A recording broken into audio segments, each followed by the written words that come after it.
Imad-Eddine Lamouri, bonsoir. Bonsoir Reda. Alors, vous êtes quelqu'un que les gens connaissent, en tout cas beaucoup vous connaissent puisque vous êtes un animateur vedette d'émissions radiophoniques notamment, avec Je ne trouve ta voix et Zahir Gamer à la chaîne 3, mais on vous a vu également faire de la télé et du web. Alors, si je vous ai invité aujourd'hui, c'est pour parler de quelque chose qui vous est cher, les jeux vidéo, et nous dire un petit peu ce qui va et ce qui ne va pas sur le marché de l'édition de jeux électronique, donc en Algérie. Alors, comment se porte ce marché du jeu vidéo de manière générale et comment se situe-t-il par rapport au monde? Alors déjà pour commencer, merci de m'avoir invité Reda, et deuxièmement j'ai envie de dire, et ce que je pose à chaque fois comme question, c'est quoi le jeu vidéo? Parce que on parle souvent de jeux, de développement, d'édition, de e-sport, etc. mais on ne sait pas réellement c'est quoi le jeu vidéo. Le jeu vidéo, c'est maintenant considéré comme un art, c'est dans l'art numérique qui est considéré comme le 10e art. Tout le monde n'est pas d'accord avec ça, mais après, on va pas, c'est pas le moment de débattre là-dessus. Le problème est plus profond et plus interne en Algérie. Parce que si vous voyez, vous comparez, c'est ce que font tous nos compatriotes, ils comparent avec ce qui se passe aux États-Unis, en Asie en général et en Europe. On n'est pas là pour comparer tout de suite, on est là pour déterminer c'est quoi les problèmes, justement, quels sont les problèmes, Reda. Et pour bien comprendre le problème, il faut bien comprendre c'est quoi le thème, le sujet, le jeu vidéo. Je vais le diviser aujourd'hui, je vais le diviser en 3 parties. Il y a le jeu fun, là où on s'amuse, l'amusement, où vous, moi, mon fils, les personnes qui regardent cette émission ce soir peuvent se dire allez, je vais jouer de façon très libre.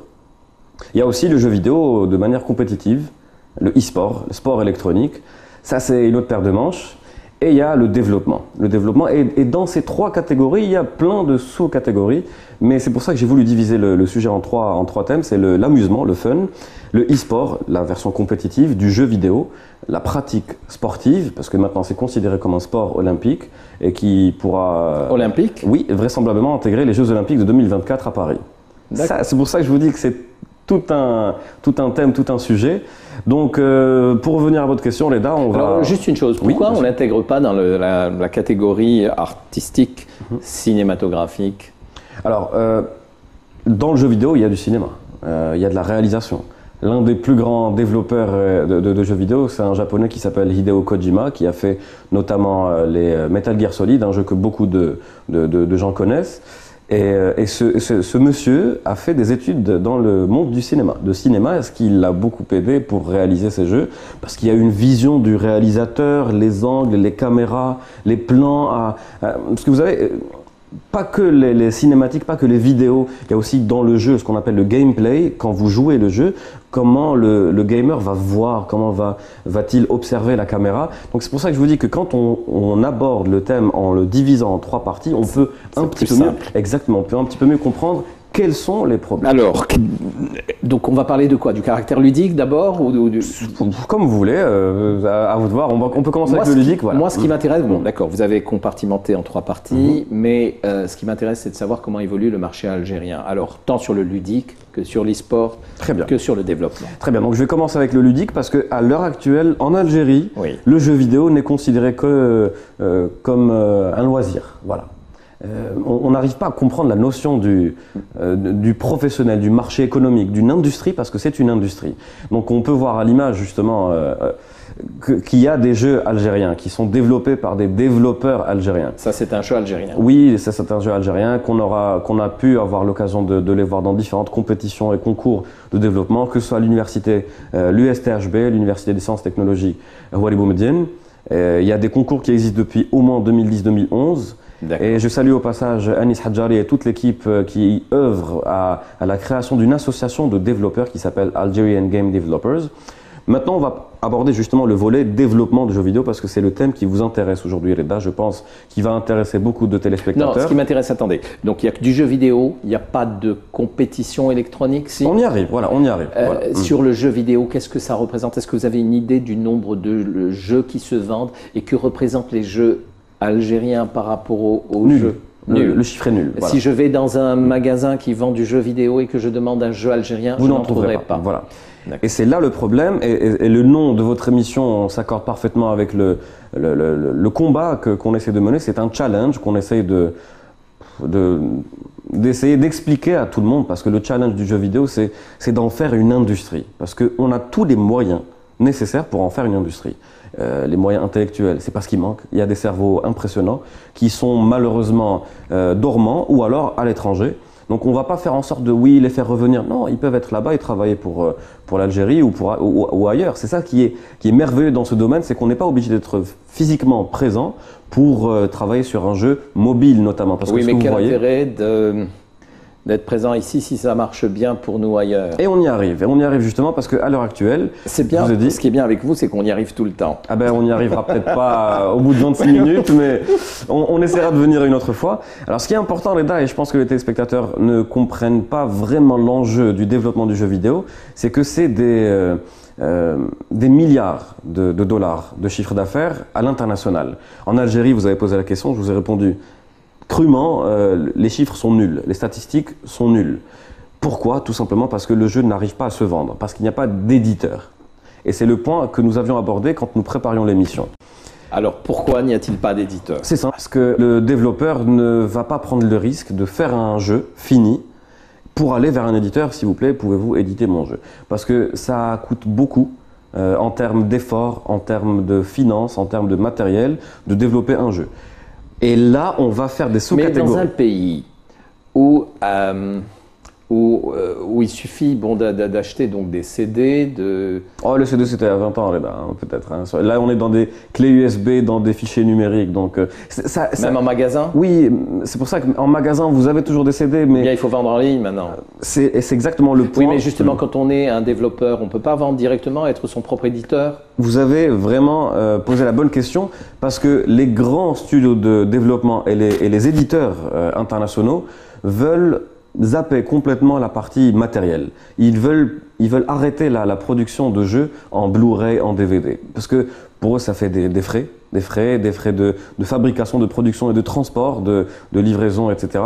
Donc ils veulent vraiment retirer complètement cette partie de la production du jeu vidéo qui coûte énormément d'argent, qui coûte des millions, des milliards de dollars de production pour arriver directement. Exactement, pour la version digitale. D'accord, donc pourquoi nos développeurs n'éditent pas directement en ligne? Parce qu'il n'y a pas d'achat en ligne.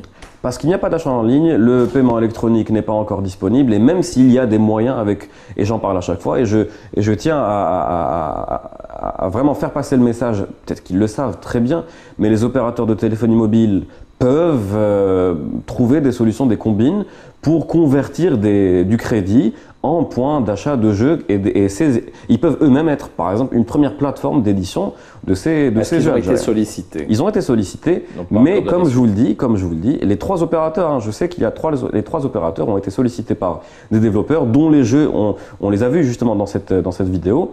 Le problème, c'est que ces développeurs ne vont pas jusqu'au bout. Ils n'arrivent pas à faire un prototype fini.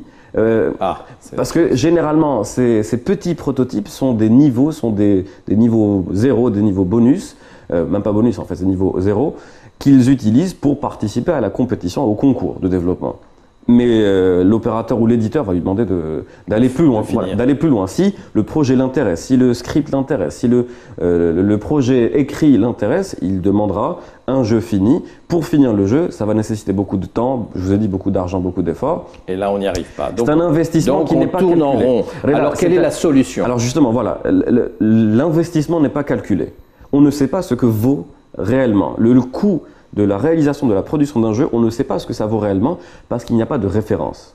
Est-ce qu'on peut voir les images en ligne, s'il vous plaît, pour qu'on revoie un petit peu, pour illustrer voir un petit peu les productions algériennes? Alors je vous donne un exemple tout simple. J'ai eu l'occasion de participer et d'assister à des événements au Maroc, aux Émirats Arabes Unis et en Tunisie. Et malheureusement, on voit que les autres pays sont présents en force et l'Algérie, je n'irai pas au point de dire malheureusement absente. Non, elle est vraiment absente. Mais quand on regarde ce jeu vidéo, pardon de vous couper, je vous en prie.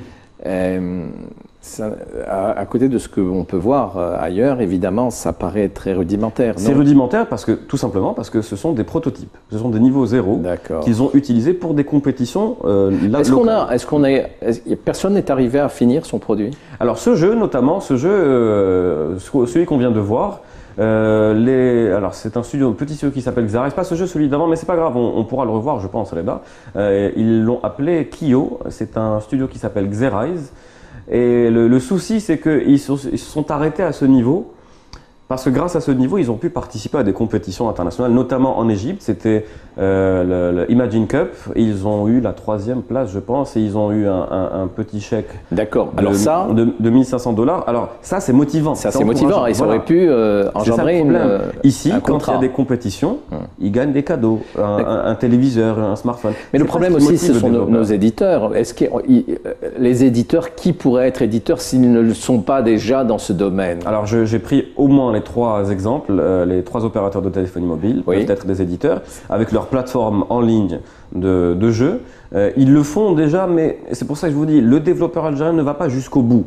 Il peut y avoir aussi des constructeurs. Est-ce qu'il ne pourrait pas y avoir, pour démarrer tout ça, alors là, bon, c'est vrai qu'il ne faut plus faire appel à l'État, mais peut-être qu'en la circonstance, un petit coup de pouce du ministère de la Culture pourrait t'aider. Pas que la culture. En tout cas, peut-être pas financièrement, mais pour sensibiliser notamment les opérateurs ou des éditeurs potentiels. Pas que la culture, il y a aussi le poste TIC, parce que c'est un domaine qui relève de ce ministère notamment. Donc c'est pour ça que je vous dis que c'est une industrie. Le jeu vidéo est une industrie. Quand on comprend ce que c'est, et c'est pour ça qu'on abordera juste après la partie e-sport, qui relève aussi du ministère de la Jeunesse et des Sports. Donc maintenant, le développement, vous faites bien d'en parler, de poser autant de questions sur ça, Reda, parce que on n'arrive pas à définir et à déceler le problème parce qu'on n'arrive pas à comprendre ce qu'est réellement le développement et le jeu en lui-même. Donc, on va prendre un point tout simple. Reda, justement, un point tout simple. L'association des développeurs de jeux vidéo pourrait être une solution qui faciliterait, je ne sais pas si on peut dire ça, mais faciliterait la réalisation de ces jeux-là. Bon, et si on regardait à titre comparatif comment ont démarré d'autres pays? C'est cela, comment au départ ça a fonctionné? Alors, les autres pays, on prend par exemple, je donne cet exemple parce que c'est devenu un ami, il y a un développeur français qui s'appelle Michel Ancel, qui est maintenant mondialement connu. Et à l'âge de 16 ans, il a dit à ses parents, écoutez, j'ai envie de faire du développement de jeux vidéo. Il y a 30 ans. En France, il y a 30 ans, c'est comme l'Algérie maintenant. Donc, en termes de développement de jeux vidéo, on entend parler du jeu vidéo, mais on ne sait pas réellement ce que c'est. Il a demandé à ses parents n'ont pas voulu. Et maintenant, quand on voit, quand on connaît le personnage, je vous rappelle le nom, Michel Ancel, qui a notamment développé et créé le jeu Rayman, qui a été décliné sur plusieurs formats, sur plusieurs plateformes. Cet exemple, ce modèle, on peut le prendre sur nous. Mais après, il y a cette compréhension. Justement, les parents ont-ils l'occasion de voir, de comprendre c'est quoi, combien va-t-il gagner par mois, par an? On n'en est pas encore là. Donc il y a un exemple, Reda, je vous en ai parlé, un petit studio suédois qui s'appelle Coldwood. Coldwood, c'est l'arbre froid ou la forêt froide. Ce sont les images qu'on a vues. On va voir justement. Non, on va les voir. Voilà, exactement. Très bien. Ce jeu s'appelle Unravel. En anglais, c'est démêlé. Vous pouvez voir un petit personnage qui s'appelle Yarny, un petit personnage, une sorte de chat ou je sais pas quoi, en pelote de laine. Et il se déplace. Rien que je sais qu'on aime bien comparer parce que c'est important aussi. Graphiquement parlant, il n'y a pas photo par rapport aux jeux que nous venions de voir, les jeux algériens. Parce que eux, ils ont commencé petits et je vous assure que le studio où ils travaillaient ne dépasse pas le quart du studio où nous tournons cette émission, Reda. Oui. Et avec l'aide peut-être de la région, de la communauté et de l'association suédoise et nordique, ils ont pu participer parce qu'il y a des événements qui s'appellent Nordic Game Conference, où vous avez la Suède, le Danemark, la Norvège et la Finlande. Excusez-moi, là j'ai l'impression d'assister à un dessin animé. Et où est la partie jeu? Et on est en train de jouer là.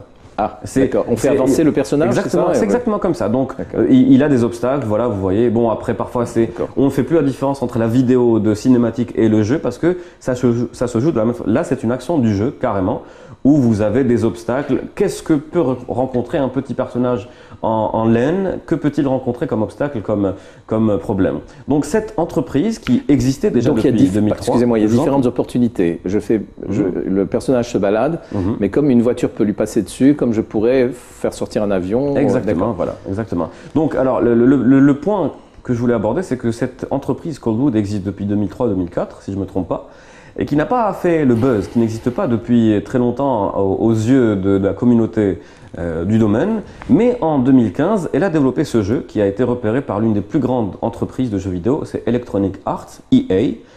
Et à ce moment-là, ça a complètement décollé parce qu'ils se sont fait remarquer lors d'un ou plusieurs événements où ils ont emmené leur prototype, maquette ensuite finie, ils l'ont présenté à différents éditeurs. Et c'est à ce moment-là, je vous dis, La solution est d'aller à la rencontre de ces éditeurs lors d'événements qui sont organisés à l'échelle internationale. Parfois, nous avons l'occasion de les avoir dans des événements au Maroc, en Tunisie, dans d'autres pays africains aussi, ou parfois c'est en Europe, ou alors aux États-Unis ou en Asie.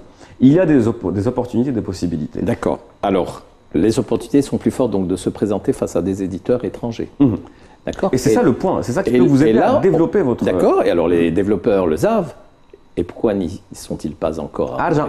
Argent. Parce qu'il faut voyager, il faut être présent dans les salons. Rien que le voyage, parfois, rien que le billet d'avion, le visa et l'hôtel peuvent coûter entre 100 000 et 200 000 dinars selon le lieu de l'événement, selon la durée de l'événement.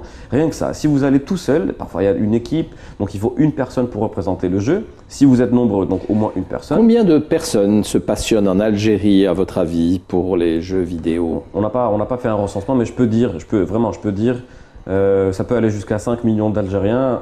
Mais encore une fois, on va redétailler la question. Le jeu vidéo sous plusieurs formes.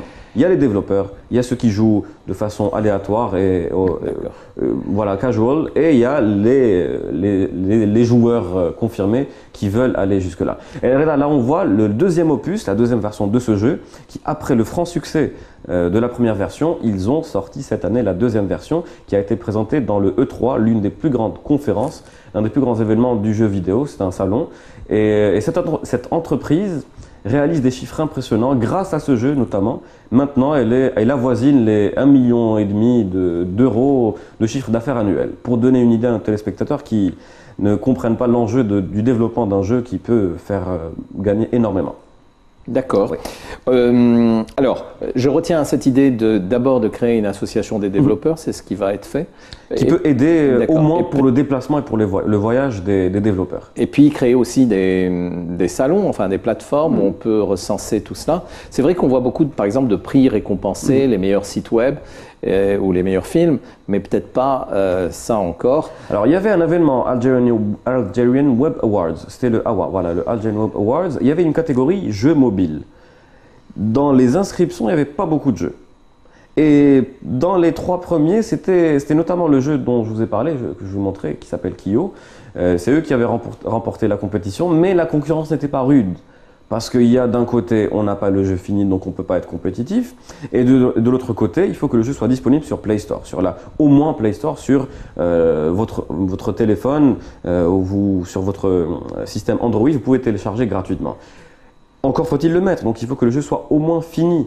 Et même s'il n'est pas fini, vous pouvez le mettre, mais ça ne va pas plaire, etc., etc. Donc, les gens ne vont pas jusqu'au bout. Ce n'est pas un découragement parce qu'ils disent si je le finis, je ne vais pas le vendre. Donc, à quoi bon? Sur le plagiat, dans ce domaine, je pense qu'il y a une tendance à plagier les autres. On peut parler de plagiat, on peut parler de copie, on peut parler aussi d'inspiration.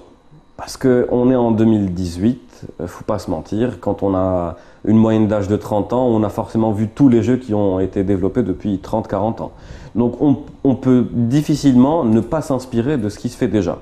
Au moins par rapport à une structure, à une technologie utilisée, à un gameplay, comme je vous dis, comme la façon dont le personnage se déplace. Ça va forcément être assimilé à un jeu, à un Mario, à un Zelda ou à Pokémon. Donc forcément, il y aura une ressemblance. Même si elle n'est pas intentionnelle, mais quand ça vient de votre cerveau qui a vu tous ces jeux pendant toutes ces années, on ne peut pas ne pas s'inspirer. Donc parfois, c'est vrai que le plagiat est clair, mais parfois ça ne l'est pas. Et puis il y a la protection des droits d'auteur, parce Exactement. que quand on cherche un éditeur peut-être et qu'on balance ça sur le web, par l'intention, on risque de voir son produit aussi peut-être repris ailleurs. Il y a cette crainte, non, de la part des développeurs algériens. Mais les développeurs ont cette crainte même en dehors du territoire local, national, même en dehors d'Alger ou en dehors de la wilaya où ils développent. Ils ne veulent pas présenter leur idée dans des concours parce qu'ils ont peur justement que cette idée soit exploitée par d'autres personnes qui ont les moyens et les ressources nécessaires pour finir le jeu en quelque temps. Mais moi je leur dis à chaque fois, n'ayez pas peur parce qu'au moins grâce à ça vous pouvez vous faire remarquer. Si vous êtes là, vous parlez de votre jeu, personne ne viendra vous voler l'idée. Ahmed Lamouri, vous êtes venu avec certaines idées, vous les avez exposées. Maintenant j'aimerais que vous me disiez où est la solution. La solution serait déjà de créer cette association au moins, l'association des développeurs algériens, qui pourrait, comme je vous l'ai dit, prendre en charge au moins l'inscription et le voyage, on va dire, au moins le voyage et l'hébergement de ces développeurs. Parce que parfois c'est en Tunisie, je vous dis, parfois c'est en Tunisie, parfois c'est au Maroc, parfois c'est en France, en Belgique, parfois c'est aux États-Unis, parfois c'est au Japon, c'est en Corée du Sud. Donc là, les tarifs sont différents. Le billet d'avion tout seul peut faire peur. Du coup, pour éviter cette crainte, les associations peuvent le faire. À titre d'exemple, le Maroc, ils ont une association qui existe légalement, elle existe depuis 1 an et demi. Mais ils activent au nom de cette association depuis 4-5 ans minimum. Ils font des petits événements, des tables rondes. Et notamment à Dubaï, c'était en mars 2017, il y avait un événement, Digital Games Conference. J'y suis parti avec mes propres moyens pour au moins dire que l'Algérie est là. Au moins les yeux de l'Algérie. Vous n'êtes pas développeur vous-même? Pas du tout, mais je suis parti là-bas pour représenter l'Algérie dans le domaine du jeu vidéo. On est là. S'il y a des contacts, s'il y a des échanges qui peuvent être faits, j'ai pris avec moi cette vidéo notamment pour montrer ce qui se fait. Mais il y avait un stand marocain qui était représenté par l'association marocaine des développeurs. Ils ont envoyé 2 développeurs avec les moyens de l'association. Et ça vous a fait mal? Ça m'a pas fait mal, ça m'a encouragé parce que la partie marocaine, ça m'a encouragé. Mais le virage d'à côté, la partie tunisienne, ça m'a fait mal. C'était un stand qui avait, c'était un grand stand qui avait 7 ou 8 stands. Chaque stand avec une partie précise. Il y avait un studio, une entreprise de développement d'applications mobiles, une entreprise de sites, etc. Et là, ça m'a fait mal parce que je me suis dit, les Tunisiens sont à côté.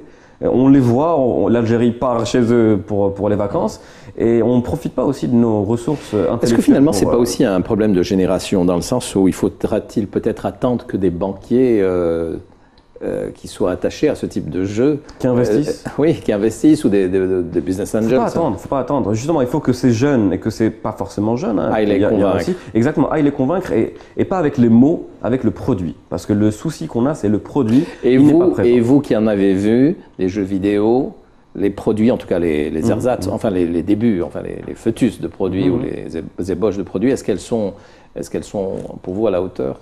Il y en a qui sont à la hauteur. Il y en a qui sont à la hauteur, mais faut savoir aussi être, on va dire, logique, hein, pragmatique et logique. Si on n'est pas motivé. Il y a ça, il y a aussi le jeu que vous développez. Ne cherchez pas à rivaliser avec le jeu qu'on a vu, le Unravel, parce que eux, ils sont maintenant édités par EA, par Electronic Arts. Prenons des exemples qui sont à notre hauteur, à notre niveau. Faisons un petit jeu mobile. Vous connaissez sûrement le jeu Candy Crush. Tout le monde entend parler du jeu Candy Crush. C'est formidable pour les salles d'attente. Le développeur, si je vous dis qu'il s'appelle Fawzi Mesmar, c'est un Jordanien. Eh ben, personne ne se dit que, ah oui, il parle arabe, on discute avec lui. Bon, il est installé en Allemagne, il vit en Allemagne. Il est archi-milliardaire. Il est archi-milliardaire. Le jeu est édité par leur studio King, qui a développé ensuite plusieurs jeux, mais les autres jeux n'ont pas fait autant le buzz que Candy Crush. Et l'entreprise a été rachetée par une grande entreprise qui s'appelle Activision, et qui maintenant profite du buzz de Candy Crush et tous les jeux. On dit, parce qu'ils ne veulent pas donner les chiffres exacts, mais on dit que c'est entre 45 000 $ par jour d'entrée. D'accord. Minimum, c'est vraiment minimum. Mais je sais que ça va au-delà de ça parce qu'il y a les clics sur Google, les téléchargements et les pubs, etc., etc. Un mot maintenant sur le sport électronique, la compétition, qui donne droit ailleurs à de véritables spectacles. Et d'ailleurs, j'aimerais bien qu'on... Pour que les téléspectateurs comprennent, voilà. Regardez ce qu'il en est. Dans quel pays d'ailleurs? Alors ça, c'était... vous allez voir, vous expliquer. Alors, regardons. Mena is on the verge of doing it. Tokido has to stay alive. He can't get touched. If that big boy... He goes in. It's a kick-off for 2017 champion. Coming from the losers bracket. The DR boys are out there celebrating their main man right now, Mena RG. All the way from the Dominican Republic. He is your King Cup 2017 champion. On dirait un petit coup en rentrant. Alors, de quoi s'agit-il en fait? Je vous explique à vous, à tous les téléspectateurs qui n'ont peut-être pas encore compris. Je vais faire un comparatif avec le football. On est en plein période de Coupe du Monde. Et la Coupe du Monde, on ne décrit plus, on n'explique plus c'est quoi. Mais pour les gamers, pour les adeptes du jeu vidéo, ça c'est une Ligue des Champions par exemple. Le jeu qu'on vient de voir, c'est Street Fighter, que beaucoup de personnes, beaucoup d'Algériens connaissent, les Hadouken et compagnie. Et ce jeu maintenant est à son dernier opus, le Street Fighter V. Cette compétition est organisée par Capcom, l'éditeur, le développeur du jeu, Chaque année, ils ont une compétition à la fin de l'année, en décembre. Cette compétition, c'était en décembre 2017. Et ils réunissent les meilleurs joueurs qui ont réalisé les meilleurs chiffres, les meilleurs résultats tout au long de l'année parce qu'il y a un championnat. Celui que vous venez de voir qui a remporté cette coupe s'appelle Saúl Mena. Il est de la République dominicaine. Quand il a gagné, vous le voyez, c'est un petit jeune qui a à peine 17 ans, 18 ans.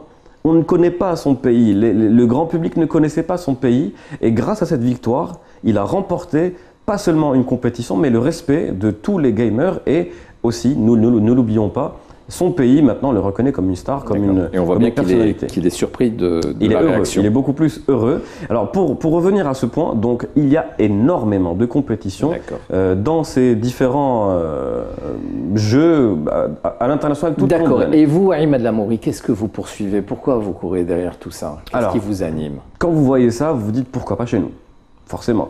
Et pour y arriver, comme on le disait, on essaie de déterminer c'est quoi le thème, c'est quoi le problème, etc. Donc, pour arriver à un résultat pareil, il faut, comme je vous l'ai dit pour le développement, une association. Il faut une association en Algérie pour pouvoir au moins aider, structurer, régir et surveiller toutes les organisations. Si vous êtes un privé, vous allez sûrement avoir des conflits d'intérêts avec d'autres organisateurs. Mais quand vous êtes une association, une fédération nationale, vous allez justement structurer et professionnaliser le domaine. Donc, mon objectif est de créer une fédération algérienne de sport électronique. J'ai commencé à travailler sur le projet il y a 2 ans, c'était avec l'ex-ministre M. Hadi Ould Ali. Il a vraiment adhéré au projet, à l'idée. Je n'ai pas eu l'occasion d'en parler avec le nouveau ministre. Mais je pense que ça ne saurait tarder parce que j'ai fait une petite pause pour revoir un petit peu quels étaient les problèmes, pourquoi nous n'avons pas pu atteindre nos objectifs aussi facilement et rapidement que prévu. Mais il y a des étapes que nous avons quand même pu franchir. C'est la création d'un comité, le Comité national des sports électroniques, qui est sous l'égide, sous la tutelle de la Fédération nationale du sport pour tous. Nous n'avons pas encore eu l'occasion de participer à des compétitions internationales ou d'en organiser ici. Mais ça ne saurait tarder, et nous avons un lien indirect, mais quasiment proche, on va dire, et direct, avec la Fédération internationale des sports électroniques, qui est basée en Corée du Sud, qui ont organisé la Coupe du Monde en octobre. En novembre cette année, ils avaient organisé en novembre, c'était en Corée du Sud justement, et c'est une Coupe du Monde de jeux vidéo. Pour faire un parallèle, Reda, si vous permettez... Et on va terminer, voilà, parce qu'on y est arrivé. Là, c'est des images d'un autre jeu qui s'appelle League of Legends. Pour faire un parallèle, encore une fois, avec le football, parce que c'est le sport national en Algérie, on va dire, la France, notamment, en 6 Coupes du Monde, ils ont atteint 3 fois la finale. Parce qu'on sait comment et pourquoi, c'est la formation. Et pour faire le parallèle aussi avec ce jeu, League of Legends par exemple, en 4 Coupes du Monde, la Corée du Sud, avec l'une des équipes qui s'appelle SKT, a participé à 4 finales et en a gagné 3. Donc, pour vous dire, la formation et ce qu'on peut mettre comme moyen, c'est dans la formation, dans l'enseignement, dans la préparation et la pédagogie. Voilà. Très bien, Imad Lamouri, Imad Eddine Lamouri. En tout cas, vous avez trouvé votre voie. Oh, le jeu de mots qu'on utilise à chaque fois. Voilà, je vous remercie et je vous dis à très bientôt avec cette fois, j'espère, des logiciels, enfin des jeux vidéo et des résultats, qui sont achevés et surtout qu'il y a beaucoup d'argent derrière pour ceux qui auront réussi là-dedans. Voilà, chers téléspectateurs, vous en savez un peu plus sur les jeux vidéo pour ceux qui étaient un petit peu profanes comme moi. Je vous dis à la semaine prochaine pour une nouvelle rencontre sur Challenge.